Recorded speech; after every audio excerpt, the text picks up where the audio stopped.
ववफ़क़ना इत्तिबाअ सुन्नति सय्यिदिर रुसुल अफ़ज़लिल बशर अफ़ज़लिल काइनात अल्लज़ी इस्मुहु मक्तूबुन fill इंजील वल क़ुरआन वत्तौरात अम्मा बादु फ़अऊज़ु बिल्लाहि मिनश शैतानिर रजीम बिस्मिल्लाहिर रहमानिर रहीम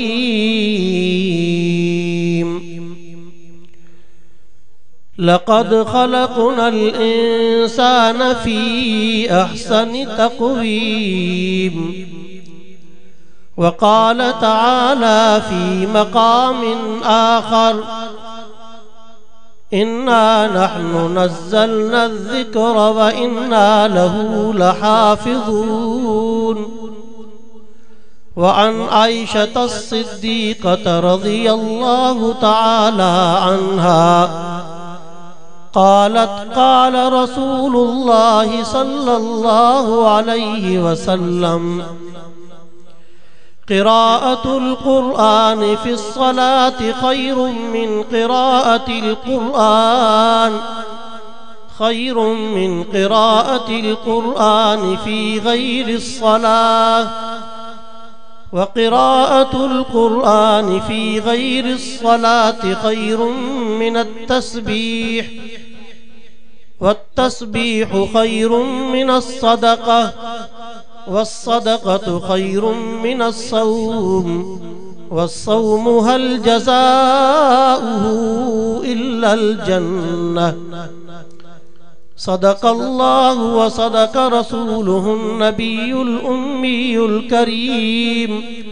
व नहनु अला ज़ालिका लमिनश शाहिदीन वश्शाकिरीन वल्हम्दुलिल्लाहि रब्बिल आलमीन। दिल जी मोहब्बत सां बाआवाज़े बुलंद सरकार दो आलम सल्लल्लाहु अलैहि वसल्लम जी ज़ाते बाबरकत जे मथा मोहब्बत में दुरूद शरीफ पढ़ो। अल्लाहुम्मा सल्लि अला सय्यिदिना व मौलाना मुहम्मदिन नबिय्यिल उम्मी व आलिहि व बारिक व सल्लिम अदद कुल्लि मालूमिन लक दाइमन अबदा। अजीज दोस्तों ऐं भाइरो, अज 4 फरवरी 2023 बिरोज छंछर इन हाफिज शाहनवाज साहब जन जी इन छपरी में साईं सईद मुजाहिद अली शाह साहब जन जी दावत ते तवां असां हिन अल्लाह जे कुरान वारी मजलिस ऐं महफ़िल में रब साईं खे राज़ी करण जी नियत सां गॾु थिया आहियूं। अल्लाह ताला जी बारगाह में दुआ है त अल्लाह साईं चल तवां असांजी हाज़िरी के तशरीफ़ आवरी के पंहिंजी बारगाह में क़बूल ऐं मंज़ूर फरमाए। उन खां पोइ अल्लाह साईं जेको कुझु मूंखां चवराए उनखे तव्हां असां सभिनी जे लाइ आख़िरत में निजात जो ज़रियो बनाए। हकीकत ॻाल्हि इहा आहे त ॾींहुं ब ॾींहुं ये कौम बेदार थी रही आहे, ख़बरदार थी रही आहे, महबूब जी हुबदार थी रही आहे, सहाबा ऐं अहल बैत जी ताबेदार थी रही आहे ऐं हिन वाइज़न जे प्रोग्रामनि में अची करे ॼण त जन्नत जी हक़दार थी रही आहे। इंशाअल्लाह इन सैयद मुजाहिद अली शाह जे हिन बाबरकत स्टेज ते फजाइल हुंदा, मसाइल हुंदा, दलाइल हुंदा, हकाइक हुंदा, दकाइक हुंदा, अल्लाह जो कुरान हुंदो, मदनी जो फरमान हुंदो, सहाबा ऐं अहल बैत जो शान हुंदो, तो इंशाअल्लाह राज़ी रब रहमान हुंदो। अल्लाह साईं चल तव्हां असां सभिनी खे हुजूर पाक सल्लल्लाहु अलैहि वसल्लम जी ताबेदारी नसीब फरमाए, वफादारी नसीब फरमाए, जानसारी नसीब फरमाए, हुजूर जे यारनि सां यारी नसीब फरमाए। हकीकत ॻाल्हि इहा आहे त हे इन थोड़े वक्त में इन सर्दी जे मौसम में एडे वडे अंदाज में इन इलाके जी जमात जो गड थियण यो बुधाए रहो आहे इन गाल ते दलालत कर रहो आहे त इन इलाके वारन के अल्लाह जे कुरान सा महबूब जे फरमान सा मोहब्बत अल्लाह से पूरी जिंदगी हुजूर पाक सल्लल्लाहु अलैहि वसल्लम जी ताबेदारी में गुजारन जी तौफीक नसीब फरमाए उन सोने नबी जो पूरी कायनात का हसीना उन सोने नबी जी ताबेदारी में जिंदगी गुजारन जी तौफीक नसीब फरमाए असां जो अकीदो ईमान आ त मुंजो पाक नबी सल्लल्लाहु अलैहि वसल्लम पूरी कायनात में हसीना असां जो अकीदो ईमान आ त मुंजो महबूब नबी सल्लल्लाहु अलैहि वसल्लम पूरी कायनात में हसीना बेहतरीना बिल यकीना नाज़नीना साहिब जमाला साहिब कमाला आमिना जो लाला वो महबूब रब्बे जुल जलाल अल्लाह से चल तवा सा सबिन के सोने जी ताबेदारी में जिंदगी गुजारन जी तौफीक नसीब फरमाए दुनिया में को चेहरो कंजो महबूबा को चेहरो कंजो महबूबा मुझे मोहम्मद जो चेहरो मुझे रब जो महबूबा अल्लाह सही हुजूर जे फरमान सा पंजे कुरान सा सच्ची मोहब्बत जी तौफीक नसीब फरमाए हां कुरान भी सच्चो आ तो महबूब जो फरमान भी सच्चो अरे जय कुरान जे इश्क में तवा सा ते गड चायूं ये को कुरान मामूली थोरिया ये किताब को मामूली किताब थोरिया ये अल्लाह जो वो अजीम शान किताब है जय किताब सा खुद रब रहमान के पान मोहब्बत हुई मुखे चवण दियो त अल्लाह जी जात के इन कुरान सा मोहब्बत अल्लाह जे रसूल के कुरान सा मोहब्बत सहाबा के कुरान सा मोहब्बत आल बैत सगोरन के कुरान सा मोहब्बत मुखे चवण दियो त उलमा ए सुलहा के कुरान सा मोहब्बत इन अवाम के कुरान सा मोहब्बत मर्दन के कुरान सा मोहब्बत औरतन के कुरान सा मोहब्बत मुखे चवण दियो त अल्लाह जे रहमत वारे फरिश्तन के भी कुरान सा मोहब्बत अल्लाह से पूरी जिंदगी पंजे कुरान जे ए महबूब जे फरमान जे मोहब्बत में जिंदगी गुजारन जी तौफीक नसीब अल्लाह जे रसूल जी मजलिस कायम आए सहाबा इकराम मौजूद आइन फुकहा मौजूद आइन सुलह मौजूद आइन ए वडा आलिम जय्यद सहाबा इकराम कुर्रा हजरात मौजूद आइन उन मजलिस में पैगंबर साईं जो सहाबी जेको इमामुल कुर्रा है सोने आवाज जो मालिक है हजरत कारी उबई इब्न काब सब जो रजी अल्लाह ताला अन्हु वो भी मौजूद है साईं फरमाइंदा कारी साहब अज मां मोहम्मद के सूरत बय्यिना जी तिलावत करे बुधा कारी साहब जे अखिन में पानी तो अची वने अल्लाह जा रसूल मुके केड़ी ताकत जो तवां जे सामो कुरान पढ़ी सगा ये कुरान त अवां जे मथा नाज़िल थियो है मुके हिम्मत ही ना जो तवां जे सामो कुरान पढ़ी सगा साईं फरमाइंदा कारी साहब अज कुरान जी तिलावत के जारी रख छो त जो मां मोहम्मद के हुक्म थियो है त तुझे जुबान मा कुरान बुधा वो साहबी सगोरो समझियो जो तो साईं जे सोबत याफ्ता हो साईं जे मजलिस याफ्ता हो समझियो तो साईं के अल्लाह जी जात का सवा बियो के हुक्म कंदो ही ना एकदम अर्ज करन लगो अल्लाहु सम्माई या रसूल अल्लाह अल्लाहु सम्माई या रसूल अल्लाह ए अल्लाह जा रसूल चा अल्लाह सही मुजो नालो खणी करे वा के चयो आहे त कारी उबई इब्न काब जी जुबान मा अल्लाह जे कलाम जी तिलावत बुधो साईं फरमाइंदा नाम अल्लाहु सम्माक हां अल्लाह सही मुके जो नालो खणी कर चयो त कारी उबई इब्न काब जी जुबान मा अल्लाह जे कलाम जी तिलावत नारे तकबीर शान कुरान कुरान भी सच्चो आ महबूब जो फरमान भी सच्चो अल्लाह से कुरान जे इश्क में महबूब जे इश्क में जिंदगी गुजारन जी तौफीक नसीब फरमाए वो अल्लाह जो रसूल वो अल्लाह जो रसूल असां जो अकीदो ईमान आ त मां पंहिंजे महबूब नबी सल्लल्लाहु अलैहि वसल्लम के छड़ो इमाम न पर इमामुल अंबिया मनीदा हां असां पंहिंजे महबूब के छड़ो इमाम न पर इमामुल अंबिया मनीदा हूं छड़ो अफजल न पर अफजलुल अंबिया मनीदा हूं मां त पंहिंजे साईं जे इशारे के मौजूज़ो मनीदो आहियां साईं जे कौल के हदीस मनीदो मां पंहिंजे महबूब नबी जी दुआ के मक़बूल मनीदो अल्लाह ने सोने नबी जी ताबेदारी जी तौफीक नसीब फरमाए, वफादारी जी तौफीक नसीब फरमाए, हुजूर जे यारन सा यारी जी तौफीक नसीब फरमाए। ता अल्लाह जी जात के कुरान सा मोहब्बत, अल्लाह जे रसूल के कुरान सा मोहब्बत। अम्मा आशा फरमाए थी केर अम्मा जेके साईंजन कदे तय्यबा सजो, कदे ताहिरा सजो, कदे हुमैरा सजो, कदे सिद्दीक़े कायनात सजो, जंजे बिस्तर ते जिब्राइल अमीन कुरान जू आयतूं खणी करे इंदो हो, उहा अम्मा जंजे हुजरे जे ला मुंहिंजे महबूब नबी सल्लल्लाहु अलैहि वसल्लम जन फरमायो मा बैन बैती व मिंबरी व हुजरती रौज़तुम मिन रियाज़िल जन्नह, जंजे हुजरे में अज भी अल्लाह जा रसूल आरामी आहिन, जंजे हुजरे जे मथा अज भी 70,000 मलाइका दुरूद पढ़ी रहा आहिनि। वह अम्मा फरमाए थी तो साईंजन के कुरान सा मोहब्बत हुई। कदे साईंजन ॾींहं जो कुरान पढ़ंदा, कदे सहाबा जी मजलिस में कुरान पढ़ंदा,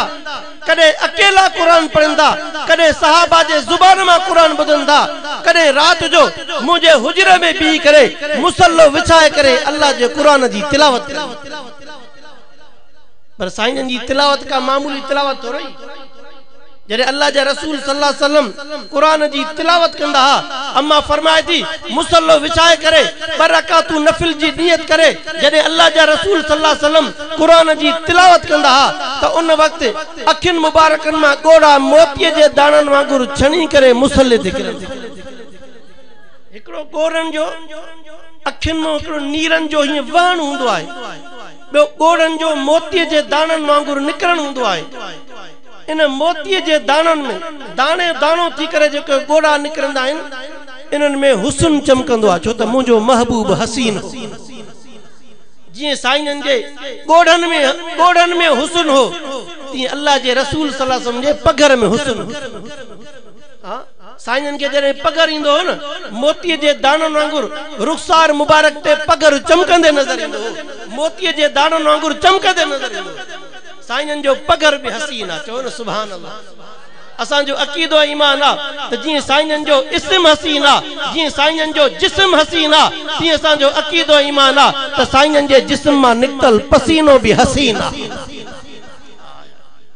अल्लाह साईं हुजूर जे पसीने सां मोहब्बत नसीब फरमाए। तो के मुके पगर अचे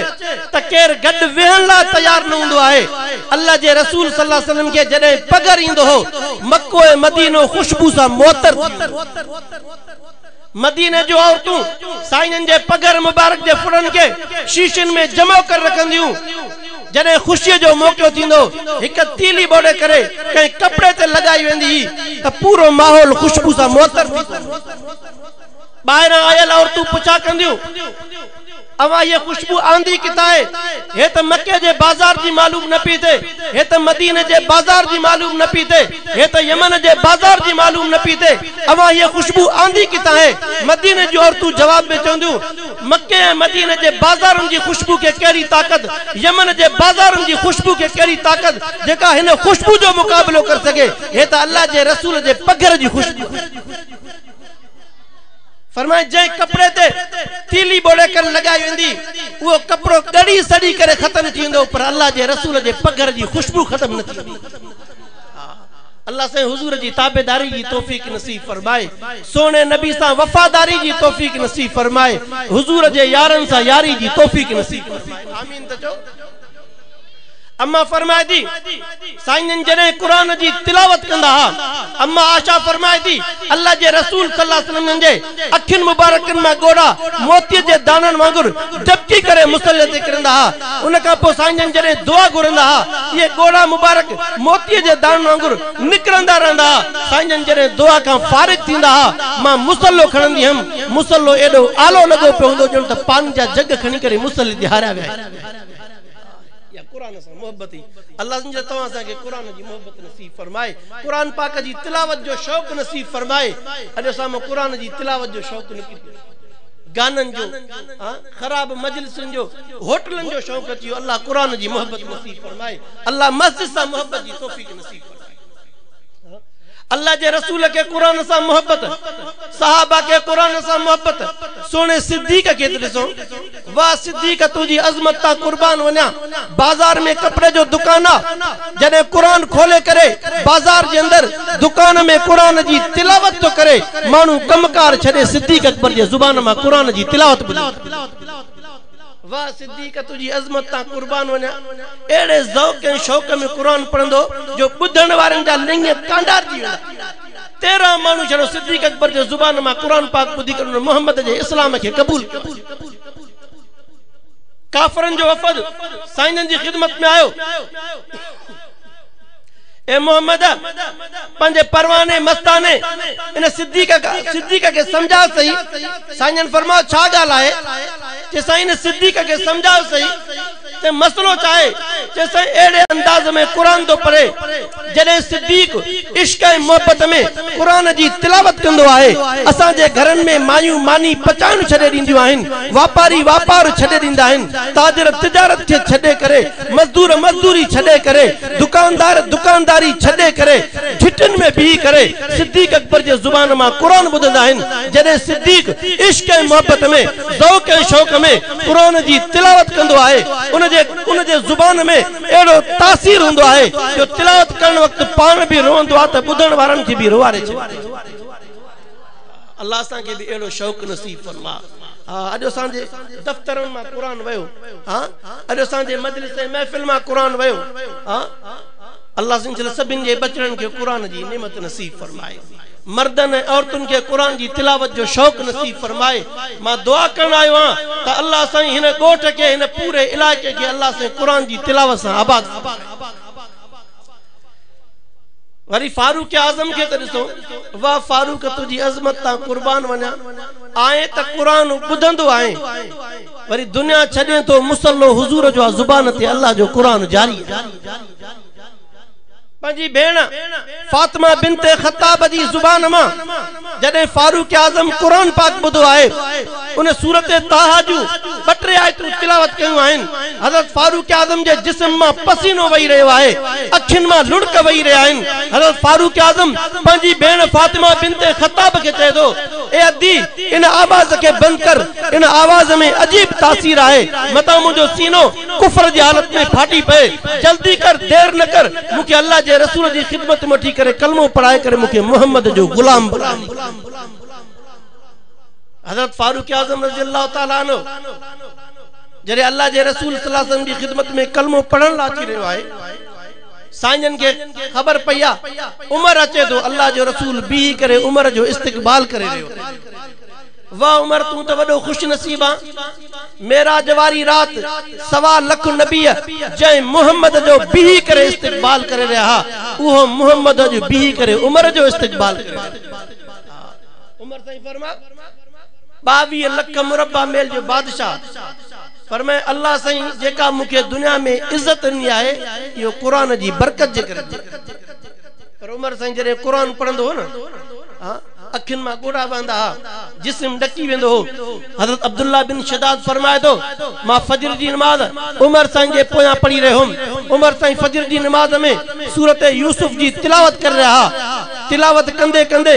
जदे इन आयत सगोरी ते पोता हिन, इन्नमा अशकू बस्ती व हुज़ुनी इलल्लाह, उन वक्त जुड करा रही करे रोई पाइन। उमर साईं जे रोवण जो आवाज आखिरी सुफन में मां पंजे कनन सा।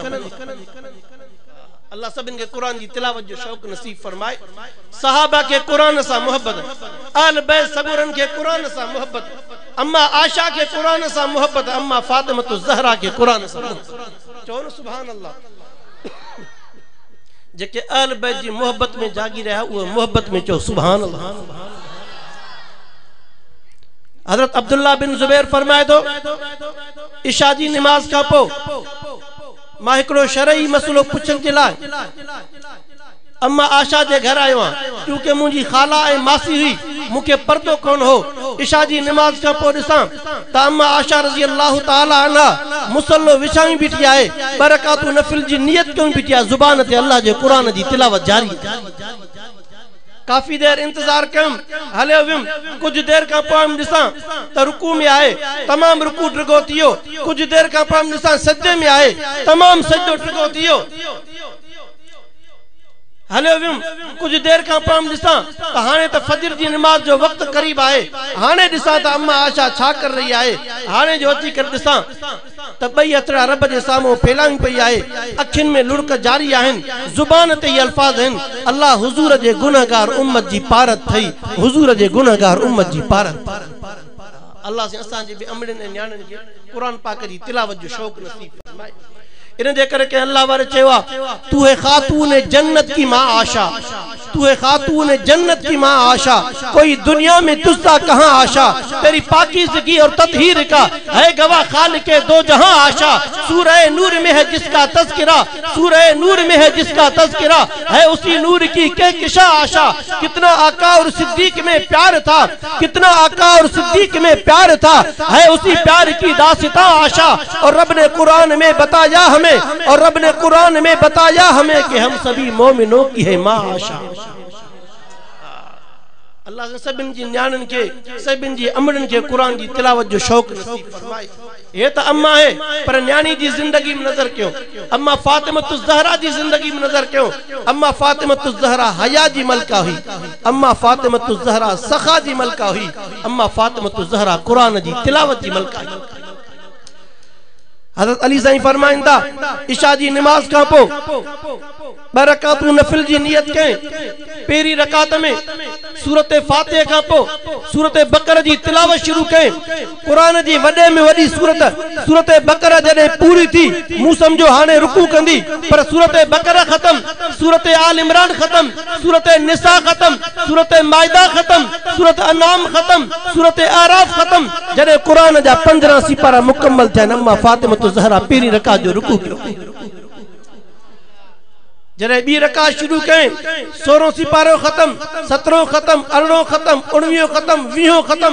अना कुरान जो खत्म मुकम्मल थियो ही ना है एडो मस्जिद नबी मो फजर जी आजान जो आवाज अचियो अल्लाहु अकबर अल्लाहु अकबर अल्लाहु अकबर अल्लाहु अकबर जल्दी जल्दी रुकू करें सजदो करें सलाम फेरे करे रब का रोई करे दुआ घुरती अल्लाह अल्लाह इन सर्दी जी रातन के तू एतरो नंढड़ो करे छडियो आ जो पैगंबर जी न्याणी कुरान जो खत्म भी मुकम्मल न कर या कुरान इन जे करे के अल्लाह वारे चवा शबीर और शब्बर दी अम्मी ज़हरा चो सुभान अल्लाह जे के आल बैत जी मोहब्बत में उठा वो मोहब्बत में चो सुभान अल्लाह माशाअल्लाह जो आल बैत जी मोहब्बत में इन फरीद मलक वारन जा चेहरा चमकी रहे फरमाए शबीर और शब्बर दी अम्मी ज़हरा नबी दे घर विच है जम्मी ज़हरा मकाम तेरे नु कौन समझे फरिश्ते हैं तेरे कमी ज़हरा रब नु सजदा करन दी खातिर रात मंगदी है लंबी ज़हरा अल्लाह से असान जी न्याणन के कुरान जी तिलावत जो शौक नसीब फरमाए सहाबा के कुरान सा मोहब्बत आल बैत सगुरन के कुरान सा मोहब्बत औलिया के कुरान सा मोहब्बत हजरत पीरान पीर सैयदना अब्दुल कादिर जीलानी महबूब सुभानी सब जो रहमतुल्लाह कुरान जो आशिक रोजानो इशा जी नमाज का पो 2 रकातुन में 15 सिपारन जी तिलावत कर असा चढ़ो उन जे नाले ते खीर जा मटका चटदा करे छडो अल्लाह से सबिन के कुरान जी तिलावत जो शौक नसीब फरमाए पीरान पीर सैयदना अब्दुल कादिर जीलानी जे नक्शे कदम ते जिंदगी गुजारन जी तौफीक नसीब फरमाए हजरत पीरान पीर साईं रोजानो 2 रकातुन में 15 सिपारन जी तिलावत कंदो वरी बीबी राबिया बसरी रहमतुल्लाह अलैहा जी जिंदगी में नजर कयो अल्लाह जी वलियानिया वक्त जी वलियानिया मुस्तजाब दावत आए जने दुआ दिला हथरा खणंदी अल्लाह से उनकी दुआ के रद्द न कंदो अल्लाह उनकी दुआ के कबूल फरमाए वा बीबी सगोरी अल्लाह जी वलियानिया वक्त जी वलियानिया उन जो भी मामूल यो त इशा जी नमाज का पो रोजानो 2 रकातुन में 15 सिपारन जी तिलावत ये कुरान को मामूली किताब थोरो या हां जेके कुरान पाक पढ़न चिंता कुरान पाक सिखण चिंता पिया पंहिंजे घरन को निकिरंदा चाहे पोड़ा हुजन चाहे जवान हुजन चाहे नंढा बार हुजन जने घरों निकिरंदा रब रहमान जे रहमत वारा फरिश्ता उनके कदमन में पर था विच हुजूर पाक सल्लल्लाहु अलैहि वसल्लम जो साहबी सगोरो साईं जी मजलिस में कुरान पाक पढ़न ला अची रहियो कुरान सिखण ला अची रहियो साईं जन टाइम साहबा जी जमात मौजूद है वो बेचारो गरीब साहबी आ मथे ते पटको बधो पियो आहे सादा कपड़ा पहनल आहिनि अल्लाह जा रसूल सल्लल्लाहु अलैहि वसल्लम उनखे कमल हिन अंदाज़ में ॾिसी करे मुस्कुराईंदा कमल हिन अंदाज़ में ॾिसी मुस्कुराईंदा साईं जे चेहरे मुबारक ते मुस्कुराहट आहे वो साहबी सगोरो हैरान थियो त अले छो अॼु साईं मूंखे ॾिसी करे मुस्कुराए रहिया आहिनि खिली रहिया आहिनि छा ॻाल्हि आहे अची मजलिस में वेठो आस्ते आस्ते सुरंदो सुरंदो साईं जे सवलो थी आयो साईं जी खिदमत में अर्ज करण लगो अल्लाह जा रसूल अॼु अवां जी अजीब कैफियत मुझे नजर आई आहे अवां मुझे परे का ॾिसी करे मुस्कुराए रहिया हो अले छा ॻाल्हि साईं का गलती आहे त मां गलती के दुरुस्त कयां छा ॻाल्हि आहे तो एड़ी ॻाल्हि आहे त मुझे ॿुधायो त साईं मां पंहिंजी गलती दुरुस्त कयां मतां मूंखां का बेअदबी थी पए निमाणे अंदाज़ में साईं जी खिदमत में अर्ज कर रहियो आहे साईं तबस्सुम फरमाए साईं फरमायो अल्लाह जा बाना तोखे निमाणे थियण जी ज़रूरत कहिड़ी तोखे परेशान थियण जी ज़रूरत कहिड़ी तू जरे घर को निकते मुझी मजलिस में कुरान पाक पढ़न ला अची रहे हैं अज मां मोहम्मद दिसी रहे हम त रब रहमान जे रहमत वारा फरिश्ता तुझे कदमन जे हेठो पर विछाए रहा को फरिश्तो बे साथी के चई रहे हो बे फरिश्ते के चई रहे हो तू पंजा पर हटा त मां इन साहबी सगुर जे पैरन हेठा पर विछाया तू पंजा पर हटा त मां इन कुरान वारे जे पैरन जे हेठो पंजा पर विछाया इयो मंजर मां मोहम्मद दिसी करे मुस्कुराए रहे अल्लाह कुरान जी तिलावत जो शौक नसीब फरमाए अल्लाह इन नौजवानन के इन फरीद मलक वारन के इन पस गिरदाई वारन के जेके भी दोस्त ते प्रोग्राम में आया हैं अल्लाह सबिन जे बचरन के कुरान वारी नेमत नसीब फरमाए ये किताब को मामूली थोड़ी है हदीस पाक में मते दो जेको नाज़रा कुरान की तिलावत तो करे जेको दिसी करे कुरान पढ़े तो अल्लाह उनजा सगीरा गुनाह माफ फरमाए जो कुरान के याद करे तो अल्लाह उनके हाफिज कुरान तो बनाए छे अल्लाह से क़यामत जे दी हाफिज कुरान के फरमाइंदो ए हाफिज कुरान जे दुनिया में तू कुरान ठाए ठाए पढ़ंदे हैं अज जन्नत में कुरान ठाए ठाए पढ़ंदो वन जन्नत जे तबकन ते चढ़ंदो वन जाते कुरान जी आखिरी आयत हुंदी मां अल्लाह उते तुंजे लाए महल तैयार करे हाफिज जे अबे अमा के भली वो अमीर हुजे शहरी हुजे देहाती हुजे गरीब हुजे मिस्कीन हुजे हारी हुजे मजदूर हुजे जे जे बचड़े दुनिया में कुरान पाक हिफ्ज मुकम्मल क्यों कुरान वारी हुन जी जिंदगी गुजारी अल्लाह सही उन हाफिज जे वालदैन के अल्लाह सही एड़ो त खूबसूरत ताज पारेंदो जो सिज ए चंद्र भी उन जगह शर्मिंदो अल्लाह से सबन के यो एजाज नसीब फरमाए हां सबन जे बचन के अल्लाह पाक कुरान वारी नेमत नसीब फरमाए फरमाए जेको याद करे तो वो हाफिज कुरान तो बन जी वने पर कुरान पाक जे मथों जेको अमल वारी जिंदगी गुजारे तो अल्लाह जो वली तो बन मुझे महबूब नबी सल्लल्लाहु अलैहि वसल्लम फरमायो आलुल कुरान हुम आलुल्लाह दुनिया जे तख्ते ते जेकरे तवा के वली दिसनो आ त कुरान वारन के दिसो हां असा जो वली केंगे समझदा जेके वडा कंगण पातल हुजन मणका शणका पातल हुजन सावा नीरा जुबा पहरल पंजे जुबन सा रोडन रस्तन के बोहारियों पोदे कुरान को परे जिक्र को परे नमाज को परे यो बड़ो वली है मुझे महबूब नबी सल्लल्लाहु अलैहि वसल्लम वली जो तारुफ फरमायो फरमाए अहलुल कुरान हुम अहलुल्लाह दुनिया जे तख्ते ते जेकर तवा के वली दिसनो आ त ये कुरान वारा अल्लाह जा वली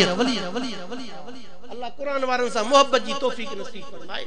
आलिमन सा सालिहन सा इन कुरान जे हाफिजन सा अल्लाह से मदारिस सा मसाजिद सा अल्लाह मोहब्बत जी तौफीक नसीब फरमाए अज हकीकत गालिया तो मानू कोड़ सारा इंदा है सही है मसलो आ ये परेशानियां कर्ज जी परेशानियां बीमारी जी परेशानियां हां कोड़ सारा मसला थानन जी परेशानियां कोर्टन जी परेशानियां मानू खोड़ सारा मसला खणी करे बेचारा इंदा हैं असा अल्लाह दुआ करो अल्लाह से असा जे मसाइल के हल फरमाए अज मा तवा के हकीकत बुधाया दो त असा इन मदरसन जे अंदर पंजे तालिबन सगोरन के अगर चे असा इनन के पढ़ाई के दौरान तरबियत दे करे उन्हन ते कने कने तंबीह भी कंदा हूं पर जरे दुआ घुरान जो वक्त थिंदो आहे असा इनन मासूमन तालिबन के चोंदा हूं अदा हथड़ा खणो त अल्लाह से पंजे बाणन जा मसला हल अल्लाह से इंशाअल्लाह तमाम सा सबिन के कुरान वारी जिंदगी नसीब फरमाए। अल्लाह से इन गोठ के कुरान जी मोहब्बत से आबाद फरमाए। अल्लाह से सबिन जे बचड़न के कुरान वारी नेमत से आबाद फरमाए। तमाम सा सबिन जे सीनन के कुरान पाक जी मोहब्बत से आबाद फरमाए। तमाम सा सबिन जे जुबानन के अल्लाह पाक कुरान पाक जी तिलावत से आबाद फरमाए। जेको मुचो अल्लाह से उनके पंजी बारगाह में कबूल मंजूर फरमाए। व आखिर दावाना अनिल हम्दुलिल्लाहि रब्बिल आलमीन।